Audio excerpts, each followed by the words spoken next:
오늘 우리가 함께 읽은 시편 131편은 세 절밖에 안 되는 굉장히 짧은 성경 본문입니다. 그러나 이 시편 131편이 우리에게 주시는 메시지는 굉장히 중요하고 또 강력한 메시지입니다. 먼저 1절에 시편 기자의 고백이 이렇게 시작이 됩니다. 주님, 이제 내가 교만한 마음을 버렸습니다.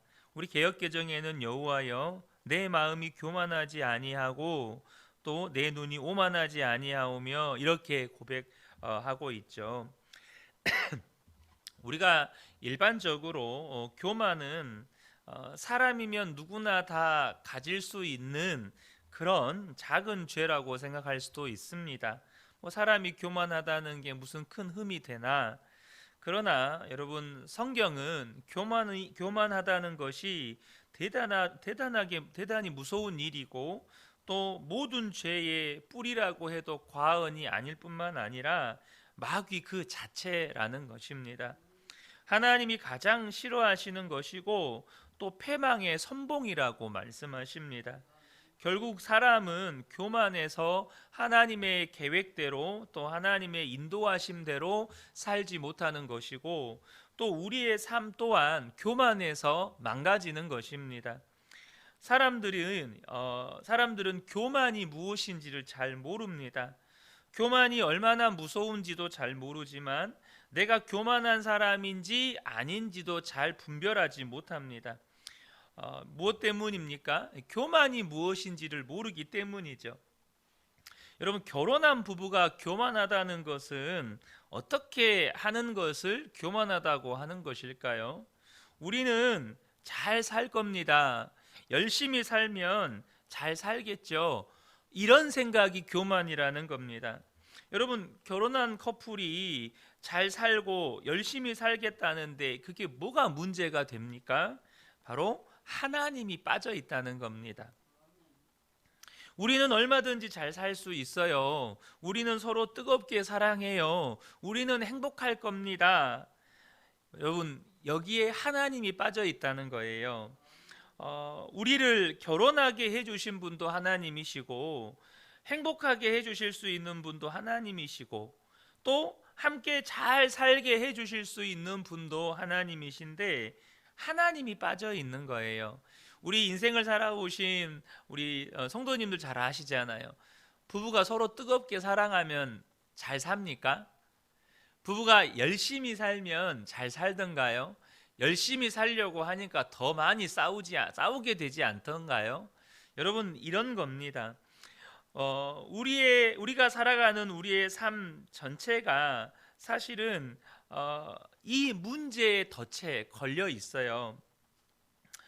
저는 목사이면서도 하나님 외에 더 의지하는 대상이 있었습니다. 그분은 제가 20살 때부터 20년을 함께 지냈던 목사님이셨어요. 그분은 저의 스승이셨고 또 제가 영적인 아버지처럼 여겼습니다. 여러분, 성도가 특별히 갓 20살이 된 청년이 자신에게 예수님을 깊이 알게 해주고 말씀으로 양육해주고 또 심지어 목회를 지도해 주신 목사님을 의지하는 게 무슨 큰 죄가 됩니까? 스승인 목사님에게 배우고 도움을 받고 목사로서 삶을 살아가는데 도움을 얻는 건 여러분 자연스러운 일 아니겠습니까? 저는 제가 그 목사님을 의지하는 것이 큰 문제라고 생각하지 않았습니다. 그런데 이 교회 개척이라고 하는 광야와 같은 환경에 놓였을 때 제가 진짜 무엇을 의지하고 있었는지를 알게 됐어요. 또 우리 그은혜 교회가 이렇게 교회가 세워지려면 시작할 때 어느 정도 함께하는 성도들이 있어야 교회가 세워질 거라고 생각을 했어요. 교회를 세우시는 분이 하나님이 아니고 교회가 세워지려면 적어도 함께하는 성도가 몇 명이라도 있어야 교회가 세워지지 않겠는가라는 생각이 있었던 거죠. 나중에 정신을 차리고 보니까 제가 목사이면서도 하나님을 의지하지 않고 사람을 찾고 의지하고 있었고 또 그것이 얼마나 어리석고 두려운 일이라는 것을 하나님께서 깨닫게 해 주셨습니다. 하나님을 의지하지 않는 마음이 제가 하나님을 믿는다고 하는 그 믿음 뒤편에 이렇게 또아리를 틀고 있었던 거예요. 시편 기자는 자신의 교만을 회개하면서 1절에 이렇게 고백을 합니다. 하반절을 보면 너무 큰 것을 가지려고 나서지 않으며 분에 넘치는 놀라운 일을 이루려고도 하지 않습니다. 지금 이렇게 고백합니다. 여러분, 우리가요, 어떤 사람이 너무 큰 것을 가지려고 하거나 혹은 분에 넘치는 일을 이루려고 하면 어떻게 생각해요? 아, 사람이 교만하네, 이런 생각을 해요. 여러분, 그러잖아요. 그 사람이 소유해서는 안 될 만한 너무 큰 것을 막 가지려고 해요. 혹은 도저히 이룰 수 없을 것 같은 분에 넘치는 일을 이렇게 이루려고 하면 아, 사람이 교만하네.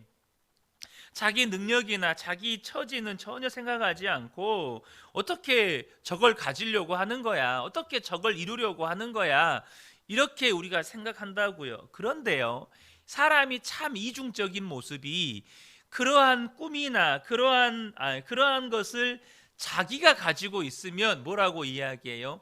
꿈이라고 말하고 비전이라고 말을 해요. 내가 가지고 있으면, 내가 그것을 가지려고 하고 내가 그것을 이루려고 하면 자기는 꿈과 비전인데 다른 사람이 그것을 가지려고 하고 이루려고 하면 교만이라고 말한다고요. 또 자기 자녀가 그렇게 그런 것을 가지려고 하고 이루려고 해도 또 꿈이라고 말하고 비전이라고 말하죠. 정말 믿음이 좋네, 아, 정말 생각이 긍정적이네, 이런 생각을 합니다. 여러분, 사람들이 정말로 자기를 잘 몰라요. 다른 사람은 교만한데 나에게 적용하면 비전이 되는 거죠. 우리가 살고 있는 이 시대는 우리 자신을 그렇게 끊임없이 부추깁니다. 이 시대의 정신 가운데 하나는 할 수 있다예요. 사람은 누구든지 노력하면 얼마든지 성공할 수 있다. 성공의 사닥다리를 타고 올라가라. 얼마든지 노력하면 너의 신분을 바꿀 수 있다. 이렇게 가르칩니다. 그렇게 가르쳐요. 그러다 보니까 이것이 지금 이 시대에 굉장히 강력하고 매력적인 메시지가 되는 거예요. 여러분, 당장 한 2세기 전만 해도 전 세계의 거의 대부분의 나라가 신분제 사회였습니다. 그 신분의 벽을 뛰어넘는다는 건 불가능한 일이었어요. 당장 미국만 해도 200년 전이면 노예가 사고 팔리던 시절입니다. 사람이 노예로 사고 팔리던 시절이에요. 노예를 주인이 이렇게 매로 때려서 죽여도 죄가 안 되던 시절이에요. 그런데 그 신분의 벽을 이 시대는 뛰어넘을 수 있다고 말하는 거죠. 누구든지 얼마든지 실력이 있으면 노력하면 성공할 수 있다고 가르치는 거죠. 그런데 여러분, 그게 뭐가 문제죠? 결과를 보라는 거예요. 결과가 무엇인지를 보라는 겁니다. 너무나도 많은 사람들이 그렇게 세상이 가르치는 메시지대로 성공을 향해서 목숨을 걸고 달려갑니다. 그런데 나름 성공했어요. 나름 돈도 벌었어요. 나름 사회적인 지위도 얻었어요. 그런데 여전히 내 안에는 상대적인 박탈감, 상대적인 열등감이 있어요. 열심히 노력해서 10억을 벌었는데 내 옆집은 100억을 번 거예요. 그러니까 여러분, 우리가 과거에 10억 하면 흔히 미국 말로 백만장자입니다. 백만장자. 100만 달러를 소유했다, 이런 뜻 아니겠습니까? 10억이면 100만 장자예요. 근데 옆집은 누구는 1000만 달러를 번 거예요. 그러니까 거기서 오는 상대적인 박탈감이 있는 거죠. 지금은 뭐 여러분들 기억하실런가 모르겠지만 한때에 한 가장이 그 모녀 살인 사건으로 떠들썩했던 사건이 하나 있었습니다. 꽤 오래전 사건입니다. 근데 그 사람이 왜 아내와 딸을 살해를 했냐면 자기 집값만 해도 10억이 넘는 아파트를 소유하고 있고 번듯한 외제차를 가지고 다니고 있고 또 통장에도 1억이 넘는 잔고가 있는데 자기는 너무나도 가진 것이 없다는 거예요. 이렇게 살 바에는 차라리 안 사는 게, 세상 떠나는 게 낫겠다 하고 아내와 딸은 죽였는데 자기는 죽을 용기가 없어서 안 죽은 거예요. 자살을 시도하다가. 지금 이런 시대를 우리가 살아가고 있다는 거예요. 너무나도 많은 사람들이 그 성공을 향해 달려가다가 그 상대적인 박탈감, 열등감 속에서 좌절감과 우울감에 사로잡혀 살아간다는 거예요. 분명히 누구든지 노력하면 잘 살 수 있다고 하는데, 누구든지 노력하면 성공할 수 있다고 하는데 왜 나는 안 되지? 왜 이 모양이지? 자기 자신에 대해서 더 비참하게 느껴지는 거예요. 과거에는요, 우리가 한국전쟁 끝나고 50년대, 60년대, 70년대를 지내올 때는요, 거의 다 못 살았어요. 그러잖아요. 거의 다 못 살았어요. 그러니까 너도 못 살고 나도 못 사는데 상대적인 박탈감이 별로 없었어요. 그런데 지금은 어때요? 우리 초등학교 아이들도요, 너희 집 몇 평이냐? 아빠 차가 뭐냐? 이거 가지고 서로 이야기해요. 초등학생 아이들부터 집에서 가지고 있는 차가 뭔지를 가지고 이야기하면서 우리 아빠 차가 외제차가 아니면 가난하다고 생각을 하는 거예요. 그러니까 자기 자신에 대해서 더 비참하게 느끼는 거죠. 여기에 바로 교만이 있는 거예요. 하나님이 빠져 있다는 겁니다. 실력만 있으면, 노력만 하면 누구든지 성공할 수 있다. 참 그럴듯해 보이는데 거기에는 하나님이 사람을 세우시기도 하고 폐하시기도 하고 하나님이 어떤 일을 이루시기도 하고 막으시기도 하시는 하나님의 전적인 주권이 빠져 있다는 거예요. 하나님의 전적인 통치가 빠져 있다는 겁니다. 하나님의 주권, 하나님의 통치가 빠져 있는 삶이 교만한 삶이고 교만한 인생인 거예요. 마귀가 아주 교묘하게 우리 마음속에다가 너 노력하면 될 수 있어. 하고 싶은 거 해봐. 아담과 하와가 선악과를 따먹을 때 이 아담과 하와 속에 심어준 마귀가 심어준 생각입니다. 먹고 싶지. 따먹어. 너 그러면 하나님처럼 될 수 있어. 너 그러면 네 인생 이젠 네 마음대로 뭐든지 하면서 뭐든지 이루면서 살 수 있어. 그래서 모든 사람들에게 죄가 들어왔어요. 지금도 똑같다는 겁니다. 사람들마다 내가 좀 더 노력하면 될 텐데, 좀 더 실력이 있으면 될 텐데, 그러면 내 삶을 바꿀 수 있을 텐데, 그런데 그 결과로 사람들은 일의 노예, 성공의 노예가 되어서 삽니다. 진짜 하나님을 믿지 않는 거예요. 여러분, 여호와는 나의 목자시니 많은 분들이 시편 23편의 말씀을 좋아하고 아멘 합니다. 그런데 여러분, 지금까지 여러분을 누가 먹이고 살렸습니까? 애들 공부는 누가 시키셨나요? 집은 어떻게 마련했고 차는 어떻게 마련했습니까? 하나님이 하셨다고 믿으십니까? 아니면 내가 열심히 돈 벌어서 이룬 일이라고 생각을 하십니까? 많은 분들 안에 실제로는 하나님이 빠져 있어요. 잘 살아보고 싶고 잘 되고 싶고 높아지고 싶고 성공하고 싶은데 그 속에 하나님이 빠져 있다는 거죠. 이것이 우리가 가지고 있는 삶의 가장 근본적인 문제입니다. 우리가 정말로 여기서 벗어나와야 한다는 거예요. 여러분은 일의 노예가 아닙니까? 성공의 노예는 아닌가요? 우리가 내가 일의 노예인지 아닌지는 쉴 때 보면 알 수가 있어요. 일의 노예는요, 쉬지를 못합니다. 쉬라고 해도 못 쉬어요. 대부분의 사람들이 일의 노예로 살아요. 쉴 시간이 왔어요. 쉬라고 해요. 그런데 일이 많아서 못 쉬고 두려워서 못 쉬고 일이 눈에 보여서 못 쉬고 노는 법을 몰라서 못 쉬어요. 못 쉬어요. 제가 한때 그랬다고요. 핑계는 많지만 결국에는 하나예요. 일을 쉬는 것 자체가 두려운 거예요. 왜요? 열심히 노력하면 성공할 수 있는데, 열심히 일하면 돈 많이 벌 수 있는데, 내가 쉬는 것 때문에 뒤처지고 성공하지 못하면 누가 책임져 주는가? 자기가 자기 인생을 잘 살 수 있게 할 수 있다고, 잘 살 수 있게 만들 수 있다고 생각하니까 내 힘과 능력으로 결국에는 잘 되게 할 수 있다고 생각하니까 그 쉬는 시간이 아까운 거예요. 그 쉬는 시간에 좀 더 일하면 나는 좀 더 성공할 수 있는데, 그 쉬는 시간도 아껴서 일하면 더 많이 벌 수 있는데, 그 마음 안에 내가 나의 인생을 성공시킬 수 있고 잘 살 수 있게 만들 수 있다는 믿음이 있는 거예요.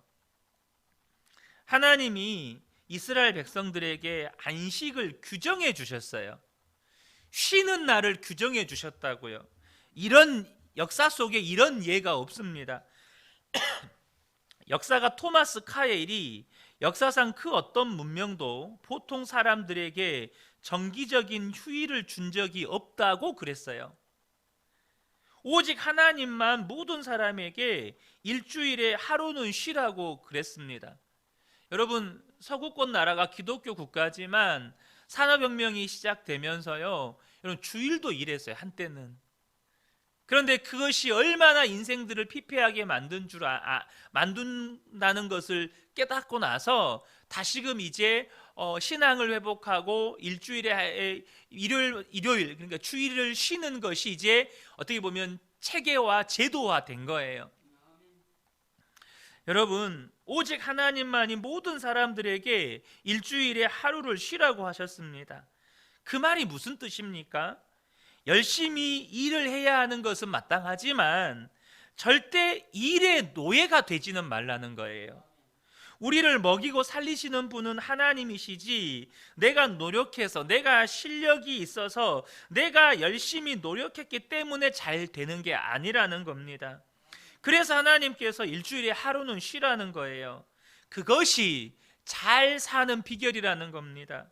그런데도 쉬지를 못해요. 뭐 때문일까요? 하나님을 믿지 못하는 거예요. 자기를 믿는 거예요. 자기 교만을 회개한 다음에 시편 기자는 뭐라고 고백합니까? 2절을 보면 오히려 내 마음은 고요하고 평온합니다. 젖된 아이가 어머니 품 안에 안겨 있듯이 내 영혼도 젖된 아이와 같습니다. 여러분, 교만해서 하나님께 모든 걸 맡기니까 어떤 일이 일어나요? 마음에 평안이 오는 거예요. 정말로 내가 뭔가 큰 일을 이루어 보겠다고, 내가 뭔가 많은 걸 소유해 보겠다고 그 모든 것들을 내려놔 보니까 이제 내 인생 내가 성공시켜 보겠다고, 내가 잘 살아 보겠다고 정말로 바락바락 애쓰고 살았던 거 다 내려놓고 주님께 맡기고 나니까 뭐가 와요? 마음에 평안이 오더라는 겁니다. 진정한 쉼이 온다는 거예요. 여러분, 교만을 하나님 앞에 회개하고 겸손한 마음을 가졌더니 그 결과가 평안이라는 거죠. 젖된 아이가 엄마 품에 안기듯이 그런 평안을 얻었다는 것입니다. 여러분, 이 말은요, 교만한 마음을 가지고 산 사람이 얼마나 노예처럼 살게 되는가를 말해주는 거예요. 교만하지 않고 겸손한 사람의 특징은 주님 안에서 쉼을 얻는 것임을 잊으시면 안 됩니다. 마태복음 11장 28절에 수고하고 무거운 짐진 자들아 다 내게로 오라, 내가 너희를 쉬게 하리라. 여러분, 교만한 자들의 삶의 특징은 뭐냐면 수고하고 무거운 짐을 자기가 지고 사는 거예요. 그리고 나서 이래요. 내가 이만큼 졌으니까 나 대접해라. 내가 이만큼 졌으니까 나는 이만큼 대단한 사람이다. 그런데 그걸 알아주지 않고 그것을 몰라주면 어때요? 이제 사람들을 판단하고 정죄하고 짜증내고 분노하는 거예요. 그런데 예수를 믿으면 완전히 달라져요. 여러분, 예수 믿는 축복이 뭡니까? 진짜 쉴 수 있는 사람이 되었다는 거예요. 왜요? 마음에서 평안을 누리니까. 여러분, 우리가요, 일이 많아서 힘든 것보다 쉼이 없기 때문에 힘든 거예요. 일을 하다가 쉬어줘야 되는데, 마음에서부터 쉼을 얻어야 되는데 쉬지를 못하니까 마음도 소진이 되고 내 마음의 열정도 소진이 되고, 그래서 또 내 육체적으로도 병이 드는 거예요. 이 시대에 너무나도 많은 사람들이 탈진 증후군이라고 합니다. 탈진 증후군에 시달려요. 왜요? 마음이 다 타버렸어요. 내가 이렇게 열심히 하면 성공할 줄 알고 정말로 10년, 20년 앞만 보고 뛰었는데 이제 돌아보니까 남는 거는요, 병든 몸과 내가 원했고 기대했던 그 지위에 오르기보다 금수저 물고 태어난 사람들은 나는 100걸음, 1000걸음 뛰어서 갈 수 있는 거리를 태어나면서부터 가지고 있는 거예요. 나는 100걸음, 1000걸음 뛰어서 갈 수 있는 거리를 한 걸음만 뛰어도 이들은 갈 수가 있는 거예요. 거기서 오는 상대적 박탈감, 또 상대적 열등감, 좌절감 속에서 사람들이 이 시대에 수많은 사람들이 탈진 증후군에 시달려요. 그러니까 쉬는 날은요, 아예 집에 완전히 퍼져 있는 거예요. 쉬지도 못하고 퍼져 있는 사람들이 너무 많아요. 또 회복이 안 되니까 그 상태로 또 일터에 나가는 거예요. 여러분, 그런데 저와 여러분이 예수님을 믿으면 주님께 다 맡길 수가 있어요. 맡겨지는 거예요. 내 삶의 모든 짐, 내 삶의 모든 무게, 내가 결국은 내가 열심히 해서 먹고 사는 게 아니고 하나님이 먹이고 입히시는 거죠. 그리고 일은 하나님이 나에게 주는 축복의 선물인 거예요. 하나님이 나와 함께 하시니 기뻐서 일을 하는 거예요. 내 마음이 하나님이 주신 쉼과 평안으로 충만하니까 일 자체도 기쁨이 되는 거죠. 일해서 먹고 사는 게 아닙니다. 먹이고 살리는 건 하나님이셔요. 그러니까 하나님을 정말 믿으니까 일할 때는 기쁘지만 또 쉴 때는 평안하게 쉬는 거예요. 예수님 안에서 우리가 누리는 가장 놀라운 복은 성공하고 부자가 되는 게 아닙니다. 정말로 쉴 수 있는 사람이 된 거예요. 쉼이 없는 인생, 죄의 노예요, 마귀의 노예였던 우리 인생에 쉼이 찾아온 거예요. 사랑하는 성도 여러분, 그래서 시편 기자가 외치는 말이 뭡니까? 오직 주님만 의지하라는 거예요. 3절에 이스라엘아, 이제부터 영원히 오직 주님만 의지하여라. 여기서 겸손과 교만이 갈라지는 겁니다. 교만은 결국은 내가 다 책임져야 하고 내 노력과 열심으로 성공해야 한다는 것이 교만이에요. 거기에는 하나님이 빠져 있습니다. 그런데 오직 하나님만 의지하는 삶, 이것이 겸손함이라는 겁니다. 여러분, 그 사람의 인생 가운데 하나님은 당신의 영광을 나타내시는 겁니다. 이 새벽에 함께 예배한 우리 모든 성도님들이 이제 오직 주님만 의지하며 살아가시는 복된 분들 되시기를 예수님의 이름으로 축복합니다. 아멘.